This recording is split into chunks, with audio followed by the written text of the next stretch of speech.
Good morning, everybody. Keith Engle here for TGI Sports Talks. Are you serious? And yes, are you serious? I have COVID again. Can't travel these days, guys. So the voice is shot.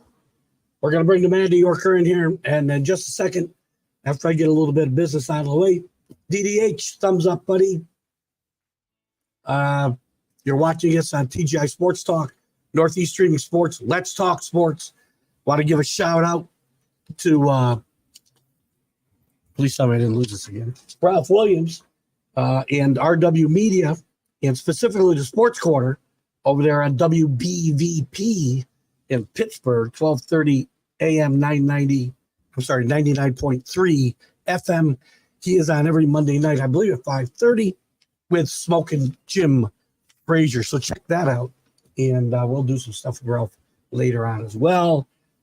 And before my voice totally goes, because I can't talk too long at once, let's get the Mad New Yorker in the room here. Good morning, Carlos. Good morning, everybody. Happy Friday. Welcome back to reality, Keith. Sorry, your vacation brought you this sickness. Took 10 days to get sick this time, so I'm thinking it out. I got a new strategy next time. Drink. Just come home with 100% alcohol to blood ratio. I think I'll be fine. Yeah, no, I mean, it's a rainy day here in New York anyway, so, we could stay in a little bit, relax, not worry about stuff anyway. Or good afternoon, Alec. Good afternoon, Alec. Alec, we'll get into some of the NFL surprises and disappointments today. Carlos, for you guys who watch the show regularly, I like to cut Carlos off when he starts to go too far. Today, Carlos might get to go farther because I can't talk. So you guys can have at it. Real quick, though, before we get into the NFL surprises and disappointments, one thing that we've put off a couple of times talking about was the injuries in the NFL. Everybody's seen them, non-contact injuries. A lot of debate about turf versus grass. Kenny were here, he'd have some things to say, but sure in a different vein. Tell us, what are your thoughts? So the whole argument of grass versus turf, we have to be kind of like open-minded and have a different perception. And I say that with a grain of salt. We can't just be football fans because some of these stadiums they use for a lot of other sports. And a lot of these places that these football stadiums are at, some of these municipalities, they have to pay for the stadium and how it's being run and what's in the stadium. And one of the biggest costs would be if the NFL would change all the stadiums to actual field grass. Now, that being said, a lot of these new stadiums are not using grass because it's easier for them to host different events with actual turf. It's pliable and it's easy to move things around, such as concert venue type of items. So, and it's cheaper for the municipalities who run those stadiums because there's only one cost, and that's the cost to put the field turf off and only to replace it if need be within, what would you say, 5 to 10 years average, maybe less. So we can't just look at it as football fans, because there's also something happening in our society, which is women's sports is growing. And as I mentioned before, in women's sports, women are more likely to get injured and have knee injuries on the field turf than regular grass. Now, that being said, I'm a firm believer that no matter what sport you play, injuries are going to happen no matter what. But we're looking at the number of injuries increasing more than what than usual when these accidents happen on turf. So that being said, I'm trying to give you a different perspective, Keith, about what's going on. And it's not just up to the NFL for these stadiums and the NFL owners for these stadiums. And it's not just the NFLPA. It's about what's wanted in the stadium as far as playing on what kind of field. So what say you now? Well, look, there's studies, like everything we talk about, whether it's global warming or whether it's blah, blah, blah. You can find a study that'll back you up no matter what you want. And, I don't know. I'm not an expert. I don't know which is more. I know it's better than the AstroTurf we played on years ago. That was like concrete. One of the problems I have, Carlos, is the hypocrisy that I see in the Players Association screaming about player safety. Right. But then, as you and I always debate, they keep putting things into their agreements that hurt player safety. Lack of contact in practice. So many days you can wear pads in preseason. Get to the season, you can't hit at all. And guys aren't ready to be hit. Now, I know we're talking about not getting hit and getting hurt more than anything else with the grass versus turf. But I think the Players Association needs to be more they have to be more consistent in their message about player safety. I mean, they're causing players to get hurt, in my mind, by not allowing them to get hit more. So, again, not to change the subject, but I see hypocrisy like we see everywhere. Their message is not consistent. Right. And I can agree with you on that, believe it or not, as far as having the actual NFLPA and not thinking that they're doing positive things for the players and then having less and less contact.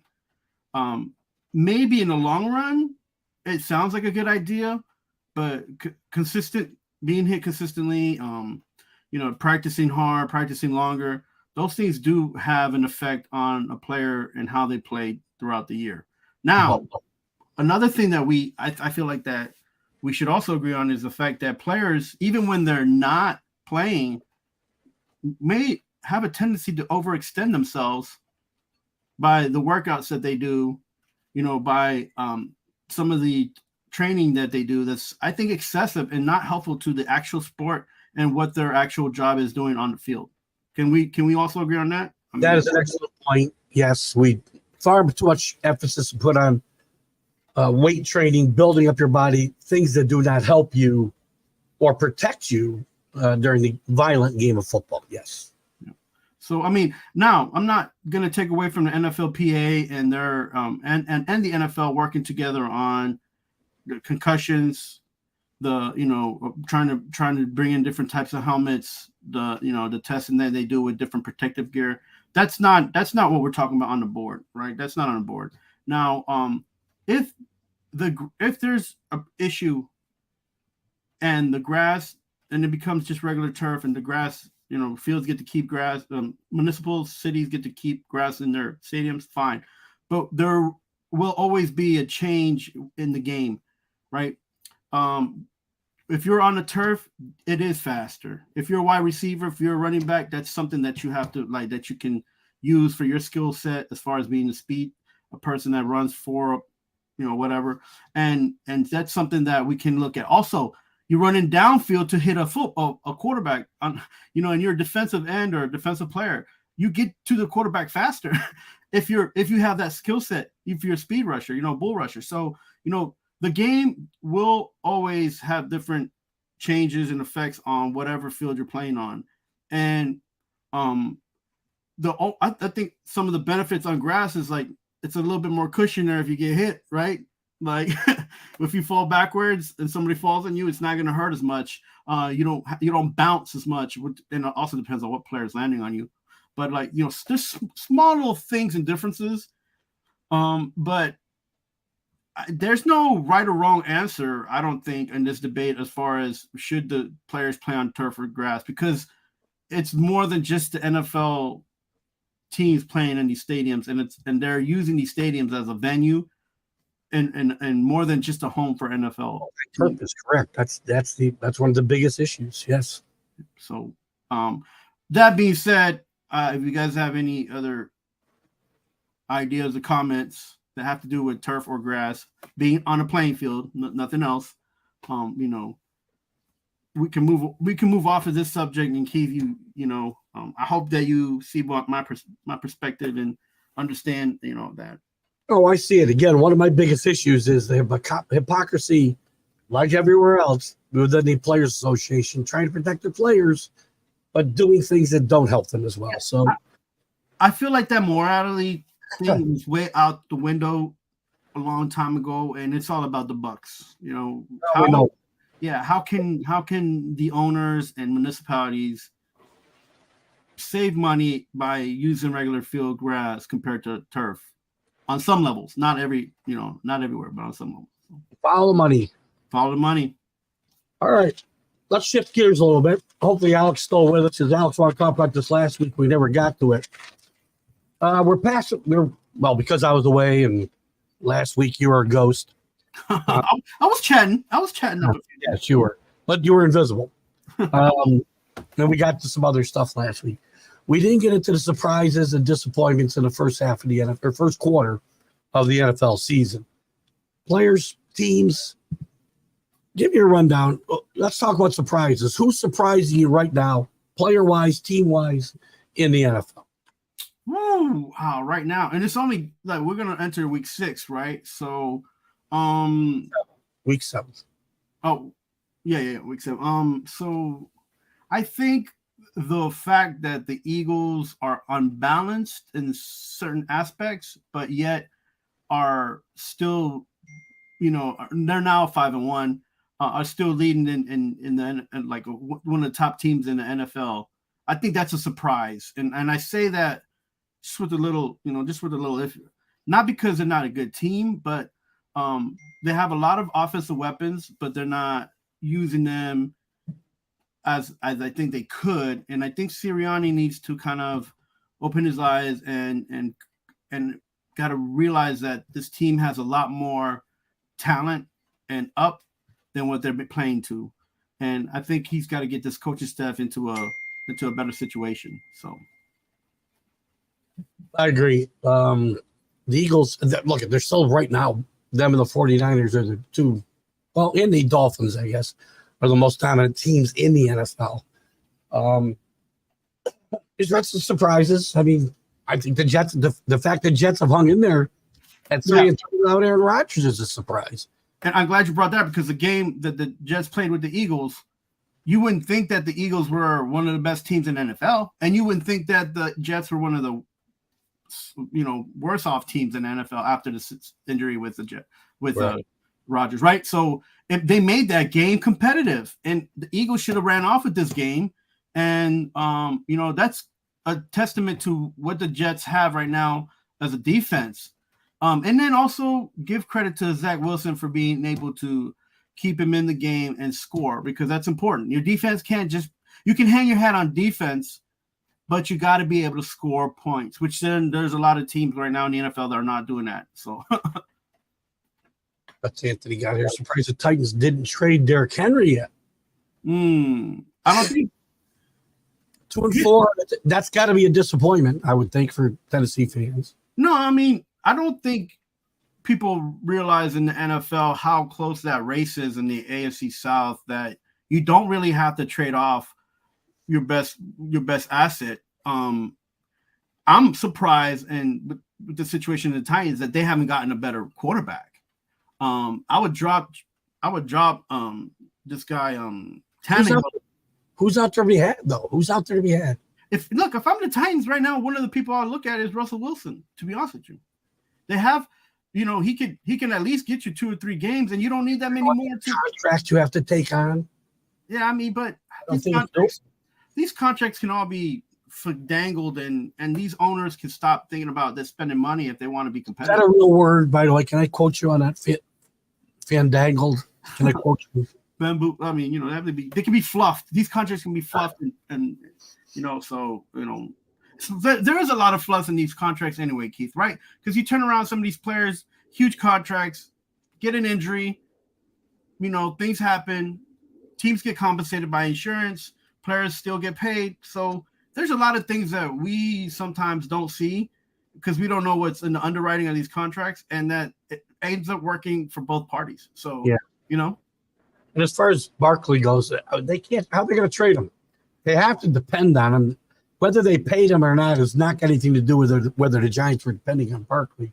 Yeah, trading him now is almost impossible because he doesn't have a contract past this year. So nobody's going to give up anything reasonable for Saquon Barkley right now. What team right now could use Barkley to get into a playoff position? To improve or get into? To get into, not to improve, to get into. Because Barkley's not gonna. He's gonna waive any kind of trade if he's not gonna be in the position to be in a run for a Super Bowl, right? Seahawks.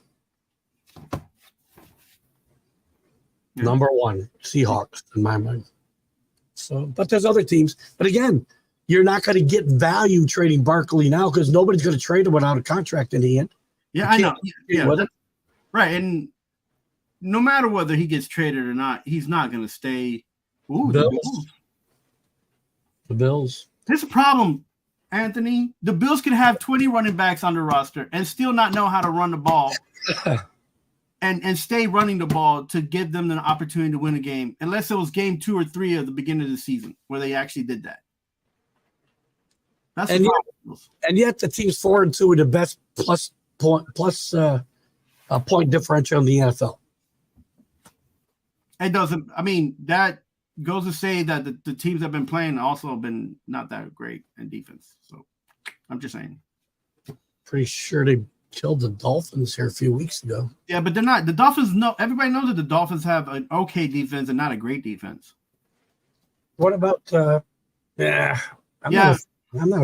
Maybe you're right, Anthony. But Anthony, how about this? If the Seahawks if they make a trade, I'll pick up one of their running backs that are good, and I wouldn't mind receiving a second, third, or fourth round pick if I'm the Giants. You're going to have a first round pick anyways because you're going. The team ain't going nowhere. You're going to get a first round pick for him in the middle of the season without a contract. Oh, well, no. They're getting the first round if they're going to lose the season, right? They're going to be in the first 10. Yeah. Oh, their first round. Yeah, their first round, right? Yeah. If you're the Giants, you don't need number one players at this moment. You need depth. So they should be willing to trade and be open to receive anything besides, me telling them that they made terrible mistakes in the last 10 years. In Anthony's own AFC North, there's some surprises to me. The Steelers being 3-2 with getting virtually nothing out of their quarterback, I think is impressive and surprising. And the Bengals, disappointing to me at 3-3, too much talent. They still don't improve their offensive line. They're going to get their quarterback killed. Yeah, I feel like, and I told this to Robert, and I even told you this, that contract for Joe Burrow, I think it's good. They're going to see, and it's going to reveal that it was something too heavy on the top end. It's not going to be worth their while. Not because Joe Burrow is not a good quarterback. It's because he doesn't have much more potential to go reach. He has to be surrounded by these weapons, and he will be a good quarterback if he has all those weapons. But you see there, T. Higgins is not doing well. You see that his own wide receiver is telling him, "Hey, you need to relax. You need to go get healthy. Then you come back and we can make this happen." Joe Burrow, he's come back from his leg calf thing okay, but the O-line is still not making it easy for him, and they're testing him, and that's not good because you don't need to test the quarterback. You need your quarterback to be just throwing and rifling down, bullets down the field and all that. You don't need to be seeing if he can run to the left or the right because he's got a former calf injury like that. That Joe Burrow's past that. Joe Burrow's team's been to a Super Bowl and they need to act like a team that can return to the Super Bowl, and they don't have that mentality. And I think it's because their coaching, their coach doesn't have the mentality. Their defensive coach has lost an edge, maybe because he's lost a few players from the last team that he's had. But their team they need to have a better mentality, and they need to play with more, motivation, and they need to just go out there and play football, man. The three things, those are small mistakes that they've made that they could have easily kept themselves in the game, but they keep giving up points, and then they have to play catch up, and they're going to find themselves out of a playoff position if they don't change that mentality. Go ahead, Keith. I'm sorry. That's okay. You're good. I was just looking at Anthony's comment here. Listen, I would have taken this trade to the Patriots about 6 weeks ago. Yeah. Now, makes no sense now. And by the way, who are the Patriots going to give up for T. Higgins? Mac Jones. Yeah, okay. I'll do that. But Bengals need help on the offensive line. Can't help them there. So we do have a lot of draft picks, but you know. And I'm glad you mentioned that. And this is like week 6 of NFL people. We're going to see a lot of these teams and a lot of these wins and losses go wayside because more than half of the teams in the NFL have problems in their O-line anyway. You're going to see quarterbacks now. You're going to see a lot of injuries in quarterbacks. You're going to see a lot of injuries on running backs because this is a time of the season where you start seeing which teams' O-lines, they've been tested now, which teams can actually uphold the rush, right? The defense, the guys on the defensive end, the ends, they're rushing the quarterback more. They know that these O-line, the guys are tired. So they have a benefit right now. They have the benefit. Looking around the AFC a little more, I find the Chargers a huge disappointment right now. Too much talent on this team. I know they've had some injuries with Engle. Now Mike Williams is out. Always seems to be the case too. Injuries are always cropping up for this team. Something's going to change here, probably coaching-wise. We'll talk about coaches in a second. This team's too good to be 2-3 right now. I think the problem, Keith, that we all have as NFL fans, and we're looking at these projections, is that on paper that team looked like it should be stellar, like it should be competing with the Kansas City Chiefs for the number 1 spot in the AFC, and they're not even competing. I don't understand the mentality, and it could be it's possibly a coaching thing. It is, but more some of these players, man. Like Mac had one sack the other night, and then he kind of just went away. I don't know if they're trying to stop him. I don't know what was his I don't know what the strategy was. And then Bosa, they had 2 to 3 guys trying to stop him. He looked like he was out of gas by the beginning of the third quarter. He was huffing and puffing. Now he's doing it. He's trying to do his job. He's trying to get to the quarterback. But my gosh, there's the guys who are being paid the most on that team, on the defense, were not the guys who are leading on the stats on that defense at all. Surprise winning disappointment. Surprise winning disappointing team. The Ravens, their offense is always get them to the playoffs to do nothing in the first round. I mean, that's because you got yourself built around a running quarterback and no weapons to surround him with. I think this year will be different. And Anthony, I think the difference is going to be that their defense will actually be what they hang their hat on and not offense. Their defense will keep them in the game, and their offense will score enough points. I don't think they'll get past the first round because they don't score a lot of points, and they have trouble scoring fast, right? So you realize this is an offensive league, not a defensive league. Yeah, anyway. No, I know, but defense is what gets you into and gets you in and gets you through. That's why the Patriots are in the mess they're in. Yeah, but the difference between the Patriots offensive teams in an offensive league. The difference between the Patriots is that they're being coached by a guy who thinks that the way he coaches defenses is going to get him into a Super Bowl without on the other side having one of the best quarterbacks that ever played the game. That's your problem. It is an offensive league, but the defense that Belichick is playing is not up to par to balance off the offense that he has, which he has no offense. So, well, we have no defense now with Judon and Gonzalez out for the year. Yeah, how about that? That's a surprise for a lot of people here in the Northeast, is that the Patriots seem to just keep falling more and more and being a team that's gonna just have to be rebuilt and more than one way. And how about we talk about some of these coaches now? Well, we can do that. Let's go through the league. Who's in trouble? AFC East, anybody in trouble? Belichick's in trouble. But I've said this for almost 3 years now. It's like this guy, he is a genius. Nobody can take that away. On one thing, though. The game has not passed Bill Belichick by as a coach. It's passed him by on how to build a roster. So he can't be doing both jobs, and he wants both jobs. That's why he's probably not going to be back here next year. I'm not even sure about that. I just think, right, even the control that you give him and the fact that he's got players that come in and out, because he's had a group of talented players come through even as a GM. Some of them already peaked. Maybe that's one of the issues there too. But you know, it just goes to show that no matter who he's had, the younger guys haven't given him the support and the coaching staff that he's had than the older guys that he had come up with.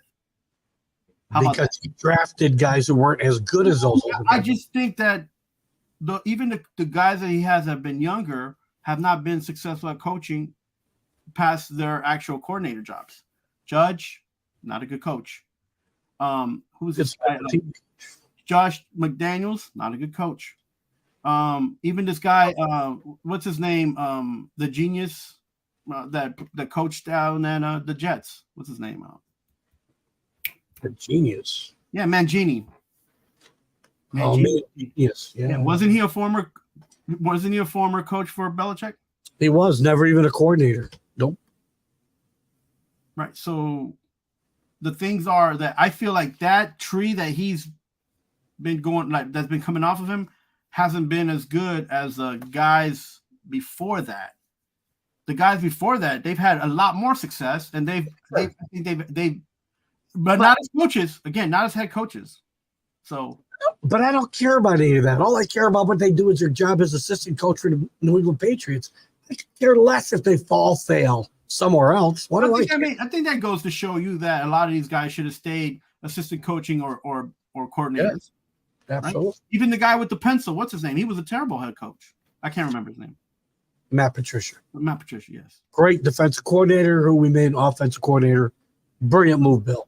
Brilliant move. But so you look at the track record of this guy's tree branch, and it hasn't been successful as for somebody to become a head coach. Now that goes further to saying that himself, he's not there to be trying to produce coaches, but his playing is what he's done is it hasn't been able to progress during the years. Not having not being bounced off with one of the best quarterbacks that's ever played football, right? So I don't see anybody else in trouble here. Salah's going to get a pass no matter what happens. I think he should be moved. I think he'll get a pass. He'll get a pass because that defense is what that's what he coaches and what. AFC North, the only coach I can say would be in trouble might be the Browns coach, what's his name? Stefanski. Stefanski. I think they will keep him just to try to build something out of something, just to have something, to see if it's worthwhile. Their defense plays very well. It's their offense that's been struggling, and they lost one of the key components to their offense, anyways. Right, Chubb. True. He might get a seat pass. Is your coach in trouble in Tennessee? Mike Vrabel's one of the better coaches, one of the better respected coaches in the league, but this team underperforms consistently. Yeah, I think the problem there, and he's not my head coach. He's just one of the teams that I follow. Yeah, because you're a bandwagon jumper. All right. Boop, boop. I'll stick on that. That's a fair shot. But I think Vrabel he's never had an offensive coordinator for more than 2 to 3 seasons. A lot of them have all moved on to coaching jobs, and not all of them have done well anyways. And I think that's one of the biggest issues that he's had being a coach there is not coaching the team, but having an offensive coordinator there. And now like he has an opportunity to get rid of Tannehill because he's done for the year, and I don't think he'll be back. They can move on from him. They can try to just rebuild that offense a little a little bit, and they'll be okay. The thing is that they're in the AFC South, and they have the biggest opportunity to make a playoff because of that division. So. Yeah. To Anthony's point, we'll get to these other two guys, Staley and Rivera, in a second. But to the fact, Bill's, listen, if Bill doesn't get fired, he's going to be the coach. They're not moving him to the up front office because player evaluation has been the thing that has killed this team in the last 6 years. And that's Bill Belichick's front office acumen is not as good as it was. He always had a strong right-hand man. He doesn't have that guy anymore. Yeah, man, that's true. And I think he should have been moved up to the office a long time ago. So, in fact, when you talk about Staley right now, I think Staley's gone unless the Chargers have some kind of miraculous run in the playoffs. I think Brandon Staley gets fired. He's had too many faux pas with game management. There's too many injuries right and left. And by the way, rumors you keep hearing, Kellen, if Bill Belichick gets fired, the Chargers might be a landing spot for Bill Belichick.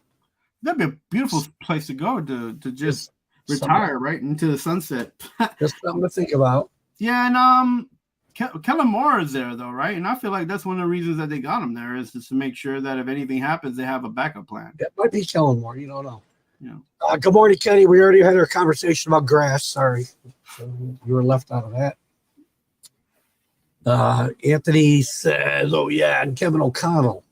Kevin O'Connell had too good a year the last year. I think to just give up on him. This year, if the Patriots move on, are they gonna make that guy a head coach, the ex defensive player, Gerard Mayo? Gerard Mayo is the guy people talk about. But if other guys come available, a Kevin O'Connell, a Mike Vrabel, the conversation could change a little. Ooh, Mike Vrabel. You would bring Mike Vrabel to the Patriots? I would consider it. Yeah. I like Gerard Mayo a lot, though. I really do. But that's a defensive-minded coach. You said this is an offensive league. He was a defensive player, yes. You bring in somebody who has good offensive acumen. How about that? How about I was my head coach, make Mayo the defensive coordinator, or vice versa, and make Kevin O'Connell the offensive coordinator. How about that? I can live with that. I mean, they have enough money to make that happen. One other team in the West. Yeah. Speaking of expatriate assistants, Josh McDaniels is going to survive in Las Vegas. I say no. I think they give him another year. It's just it's a rebuild up there, and their thing is finishing games, and that's a I don't know, man. That's the problem with the Raiders is they haven't stayed with too many coaches for too long in the last 10 years. Good point. And I think that what's his name is trying to change that, even though he's kind of, he's got a different perspective. The guy they should have kept was I'll say his name, or Siachi. Was the interim. He was a special teams coach. Yeah, he job with that team. They should have kept him. Yeah, that's true. Because everybody liked him. He liked, everybody was okay with him. They played for him. They ran through a wall for him. And Kenny, to your point here, unfortunately, I hate to tell you this, but you're really agreeing with what Carlos said earlier, specifically about the Patriots, that if you're not surrounding yourself with good coaches, you're not going to succeed. And it's kind of what Carlos said about Bill Belichick just a while ago. And then it's not that these coaches that he's had aren't smart. It's also the fact that he's letting them, he's delegating and trying to let them try to learn on their own as well. And I feel like he should have had a little bit more hand in that. But these guys. And they dance around this in Foxborough, but there's a little bit of nepotism that needs to go away as well. He's got 2 kids on the coaching staff that, in my mind, have not earned the places that they have. So if those 2 kids move on in the NFL to other teams, will they be successful? I don't know. I don't think so. And then therefore, the word nepotism rears its head in the worst way. That's two spots where you could have had somebody. It gets danced around in New England, but it's a real thing. I'm glad you mentioned that. I don't make more or anything about it because they're not. His son has just become a coordinator last season, right? He's not a coordinator. He does not have the position. Is he his assistant? Gerard Mayo's a guy who runs that defense. Steve Belichick works for Mayo. No matter what they show you on TV and you see pictures of Steve Belichick right and left, Gerard Mayo's running that defense. All right. Well, whatever position he's named at. And there is no coordinator. There is no defense coordinator. Nobody's got the title. Right. If they were to move on from Steve, for instance, if that were to happen, what team in the NFL would pick him up? I don't know that anybody would. He coached a high school team out there in Massachusetts. And there go one of the problems. Anthony says the Raiders don't have a head coach problem. They have an owner problem. Listen, I don't pick on guys' hair much because look at this head. But that guy can afford a better haircut. I'm just saying. He don't need to. He got a nice girlfriend with that haircut. What was that? But maybe she likes bad haircuts. I don't know. She would have loved Mo Howard. I know that. Hey, if he does have a problem, the owner there, if there's a problem of anything, it's the fact that I think he's just trying to create a culture and trying to be somewhere. Like now he's in Vegas. Now he knows he doesn't have to move. Now he can start to do and move pieces around him to build a culture. And Raider fans have followed him no matter where they've been. Right? This is the fourth location? They're located. They had Anaheim, Oakland, Engle, LA. Like, come on. Like, give this team a little bit of credit that their fan base has always been there to support no matter what they've done and where they've been. And ownership at that point, some of these players got to play under contracts, right? So he's not selling this team anytime soon. Yeah, I don't know. That's not gonna happen. And Kenny does say, I think that's a compliment or a shot. I'm not sure. You can take that any way you want, Carlos. I warned you. Hey, it's all right. Who gives a shot about hiring your family if they're willing to put the team first? I care if they can't do the job. Yeah, you got to be able to do the job, man. And another thing, too, it goes to show you that if you're doing your job well, you'll be able to move on to any other team in the NFL. Some of these guys, and the Giants have had a couple as coaches, should just have been coordinators, but they were able to say something or had enough what's that word? I just dropped my mind. Like had some references that were able to back them up enough to slide them into a position. So, you don't need references when your head coach is the father. So, and I don't think people want to deal with that. Well, listen, there was a court case out because Bill Belichick made a wrong phone call. So let's just move on.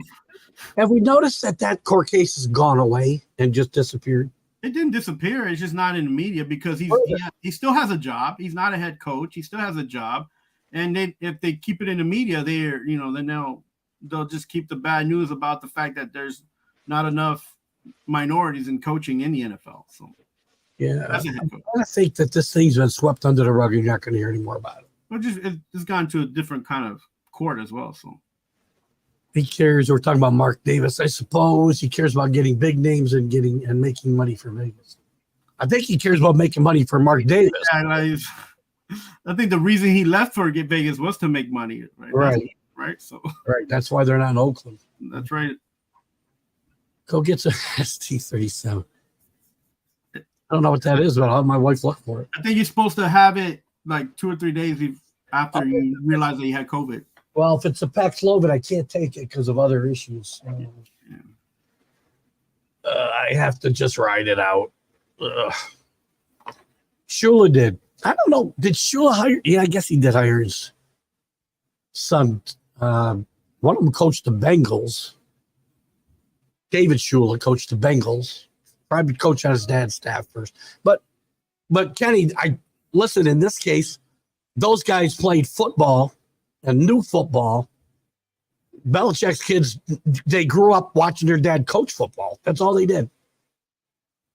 Don Shula's kids played the game, knew the game, and I think one of his kids coached the Bengals. One of his kids coached Alabama for a couple of years. So a little bit of difference there. Stan.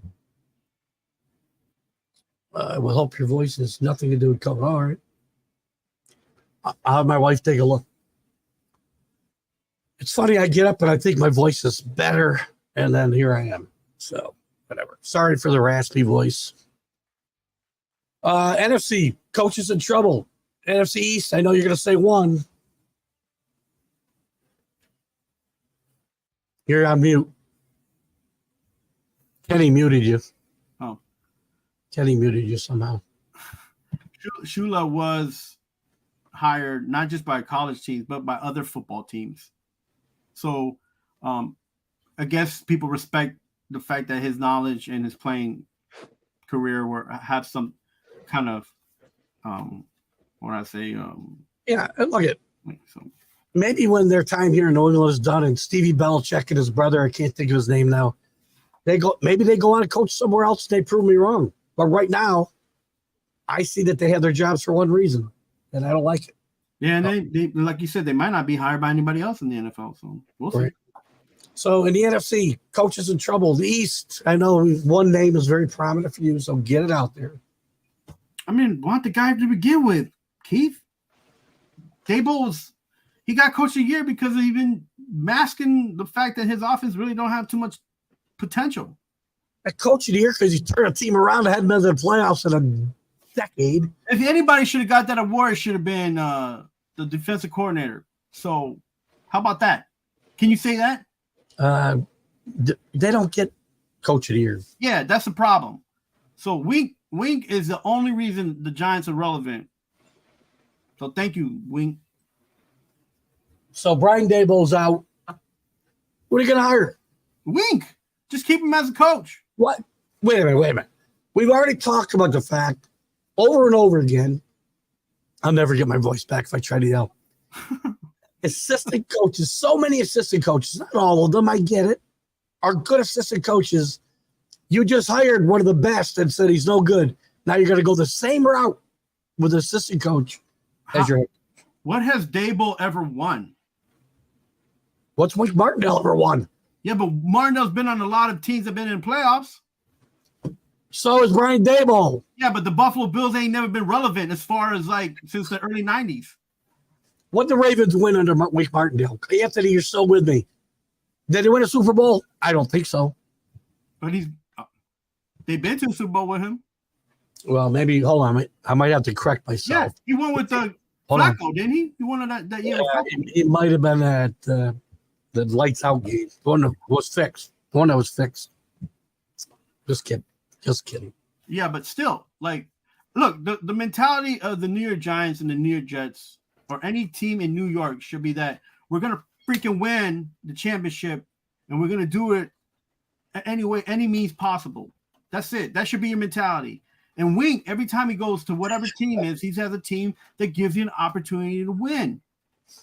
Even though he has a coordinator, yes, as a defensive coordinator. So you don't think he knows enough people who are offensive gurus to surround himself with somebody in New York to make them a better team than they are now? He interviewed with about 5 teams last year. He's interviewed in the past, never got a job. Doesn't that mean something? Yeah, it means that nobody wants defensive coaches.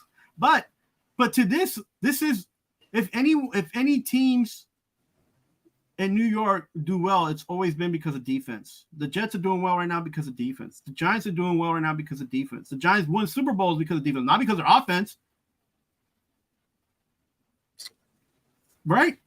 You going to tell me the last 2 Super Bowls Eli Manning was in he had a great offense? No, I wouldn't say that at all. All right, thank you. So that's all I'm saying. They didn't have a great quarterback. No response at all. He was great in different things in his own way. He was a clutch football player that a lot of quarterbacks are not. Best description I ever heard of Cutler or Manning is he's Jay Cutler with 2 fluke Super Bowl wins. Great. There you go. Would you take Mac Jones over Eli Manning? Take Eli Manning today. So there you go. I mean, I would take Eli Manning over 90% of these guys right now. 90%, not 90%. My quarterback right now stinks. Yes, I take Eli Manning today. Yeah, so, Oh, wait a minute. I'll go back to your comment. I sound like a cop on the Chicago PD. Anthony, can we see the next 2 or 3 years John Harbaugh gets fired? I want to know if Anthony wants him fired. You want him fired? Who would you replace in Baltimore with John Harbaugh? Very consistent coach. Mike Tomlin. He reminds me of the guy who used to call the Chicago Bears. Who? Marvin Harrison? No, Marvin. Was that Chicago Bears? No, I'm sorry, the Bengals. Oh, the Bengals. Yeah, Marvin. He's a better coach than Marvin Lewis. Woo! He's got a Super Bowl win. Marvin Lewis never won a playoff game. Yeah, I know. That's because of that. That's the only thing I feel bad for Marvin Lewis, but whatever. But Marvin Lewis came from the Ravens system. Yep. He was a defensive coordinator. Yeah. So, see what else we got here comment-wise. I sound like a cop. You're under arrest. Show me your empty your pocket. What? You take that smart compliment because I didn't want to back up Eli Manning as one of the best quarterbacks in the NFL? I'm not sure why you said that. Oh, there you go. Yeah. Well, I mean, he got 2 Super Bowls, and a lot of other quarterbacks who played in that era don't. And that's a testament to Mr. Tom Brady, if anything else. He was the better player 2 given Sundays for sure. Yeah.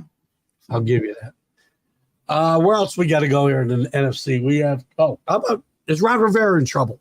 No, but if Ron Rivera wants to leave, he can. And I don't think that there'll be a problem having. I think he should stay, though, because the enemy balances him out well, and he is a good coach. He's not on the field, guys. This Washington team could have won maybe 3 of the last games that they've lost. They could have won those. Well, not all of them, maybe 2. I'll say 2. And that young defense they have is scary, and I wouldn't want to face them in the playoffs. And they might make a playoffs, to be honest with you. So, NFC North is every coach except Dan Campbell in trouble. I mean, would anybody hire LaFleur if he was get fired? Is he going to? First question. Is he going to get fired? I don't think they're fired because they ain't got nobody else to replace him. And Green Bay Packers they do that. They hold on to people there and just have that culture of trying to make sure that they build and have consistency. So I don't think LaFleur will leave. I think LaFleur stays. I think O'Connell stays. I think the Bears coach is probably going to get fired. Uberflus? I think he's going to get fired. Well, actually, Fields getting hurt might save his job, actually. Yeah. I think Uberflus actually has a good idea of putting a defense together. The only problem is that their offense is not balancing out, and the defense is playing too much on the field, so it makes them look like they're not that great. I'll let you have this one here. Brian Daboll can turn the Ravens around. Yeah, he can turn them straight to a loser. If you're in Baltimore, you better stick with the guys that you have and stay with that culture, because Brian Daboll doesn't come from that kind of culture. Brian Daboll he ain't never been a winner. He ain't never done anything to win anything. He was on the Bills. I love it when you say he's never won anything when the guys you compare him to also haven't. The Giants have gotten, the last 10 years, the Giants have gotten coaches that haven't won anything. You don't get Super Bowl winning coaches every day off the street. But I'm not saying that, but you can at least, if you're going to borrow from a team that knows how to win and get to at least the playoffs. I've said it hundreds of times. Whoa. Brian Daboll helped turn the Buffalo Bills and Josh Allen from last stocks into contenders year in and year out. Would you hire that coach up there in Buffalo? Would you put him on the Patriots team? Belichick, no. if Belichick wasn't your coach next year, would you go and be like, McDermott's a man, I want him on my team? No, but I'm talking about Brian Daboll. What I'm telling you is that he wasn't even a coach. Well, he was a coordinator, and he wasn't even the head coach there. So they're picking flowers out of a garden that's not even that bright and blooming, bro. Like, I don't understand why they couldn't go out there and get a coach that even came from the Pittsburgh Steelers or maybe a 49ers coach. They tried Joe Judge, and that didn't work out. And at least I give the ownership testament like a good try, a good little golf clap. Joe Judge didn't work out. You try to pick somebody from a winning team, but at least he has some kind of winning mentality and came from that. But he didn't assume that to his teams. Kenny, I misspoke. I really didn't mean Manny was better. I meant the Giants were better those 2 Sundays. That's all I meant. But I misspoke a little bit there. Ron Rivera will end up like Bruce Arians and move up to the office like the head coach or something like that. Head scout or something like that. Yeah, I got a feeling that Ron, if he moves on from the Commanders, will end up on a team, and that team will finally win the Super Bowl. Like, there'll be a team that's so close, but they just need a head coach. Maybe he goes to California. Maybe he goes to the Chargers, right?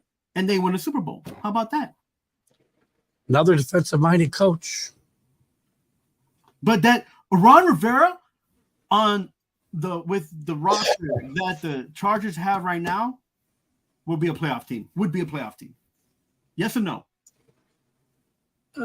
Yes. Thank you. Yes.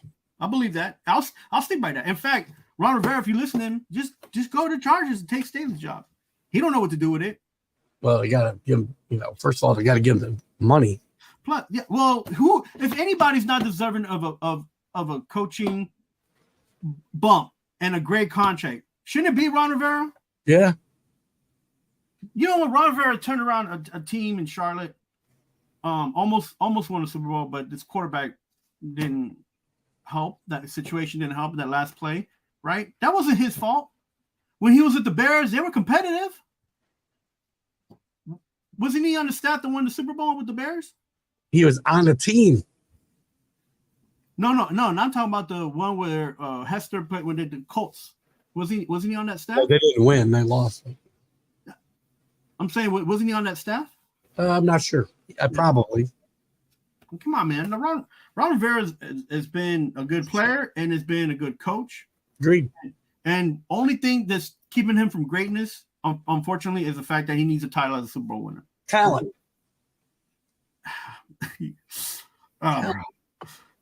It's not his talent. The talent he has on his teams. So what you're saying is you don't care or have a track record of winning? No, because not everybody can coach in New York, Kenny. You got to have a New York mentality to coach in New York. You got to be cutthroat. You got to be somebody like Coughlin and say, listen, you show up 10 minutes early, you're already 5 minutes late. Like, come on, man. You got to have a mentality to get through the media, to get through all this nice stuff that New York City has to offer. That's what I'm saying. None of these guys come here with that edge and say, we're going to win. I'm going to be here and we're going to win and we're going to get a championship. I invited these guys to tee off on Carlos today to save my voice. Thank you, Kenny. So, I mean, Anthony, like how Keith said, another defensive coach, LOL, while turning it around. Look, okay, how about these? These coaches who are defensive minded it's not what's bad with the league. What's bad with the league is sometimes they try to get these offensive coordinator gurus, right? Gurus who don't balance off the team well, and they keep that good defense, great defense, better defense on the field way too long. My argument has always been this, and what I've said since for like the last 3 years. If your team cannot score 27 points plus, you're not going to win the game on an average. Not every day, but on an average, right? And your defense has to give you an opportunity to score at least 7 to 14 points, at least. And that team will be the one that'd be competing for a playoff and in a Super Bowl. I've said this, and that's been the trend. Right? Have I not said that? And isn't that what isn't, now teams are expected to score 31 points because they're leaving the defense way too long on the field. And the defense ain't giving you an opportunity to score points on a field goal, safety, or what have you in the red zone. How can you be an offensive-minded coach, be in the red zone, and not be able to score? The Giants were on the 1 yard line for crying out loud twice and couldn't put the ball in the end zone. You want this guy to be your coach for a long time? Who was playing quarterback?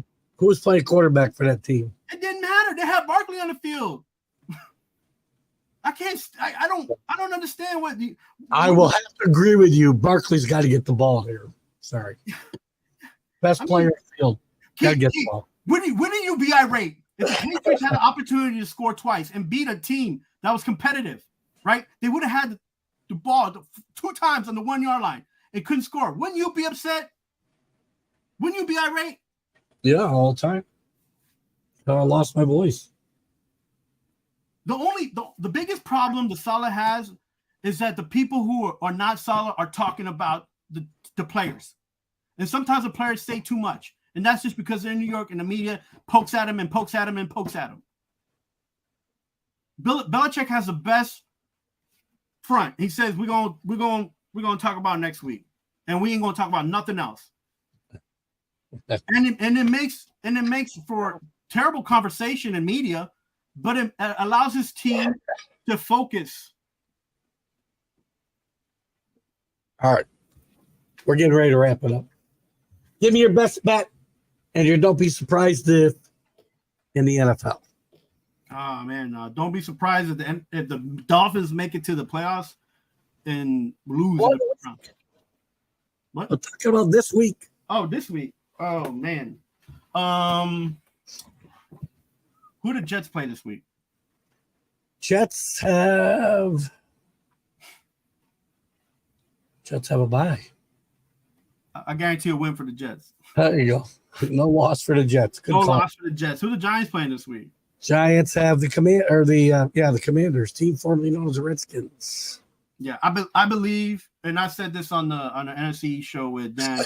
I'm not Dan, with Alan. That that team that score is gonna be like 21-7. Maybe. And it maybe. And if it's 7 points, it's like a field goal and a safety or something. It's nothing, it's not the offense scoring. Don't be surprised if. So I believe that the Washington Commanders take that game. Well, that was your lock. Or is that your don't be surprised if? That's my lock. What's your don't be surprised if? The Green Bay Packers lose. Okay. Because that quarterback situation and that defense and LaFleur, that's bad news up there. All right, here's my lock. Dolphins, Eagles. I'll score about 75 points in that game. I won't give you a winner. The Eagles are going to have trouble. They got to over under that game is 51. It's a gift. It's a gift. Right. Bet it now, bet it often. And by don't be surprised if Patriots beat the Bills. Yo, you know that the Giants game is the 2-point? I do. Like, what does Vegas know that half of that team didn't practice? We got a couple comments to get through, then we got to get out of here. Kenny, New York is a bunch of whiners. More. No wonder they. Listen, guys, you guys have a great weekend. Enjoy your football and be glad you're not a New York fan. States are about to implode. Don't be surprised if the Dolphins blow out the Eagles. But I hope they get 52. Derek Carr throwing his coaches under the bus. Yeah. Derek Carr is one of the worst human beings in the NFL. Oh, yeah. I'm starting to regret the fact that I liked him in LA. Lock, Lions over Lamar. Or I'm sorry, they sacked Lamar 4 times. 4 times? Get out of here. Sorry about the voice. Thank you, Carlos. See you guys next week. Have a great weekend, guys.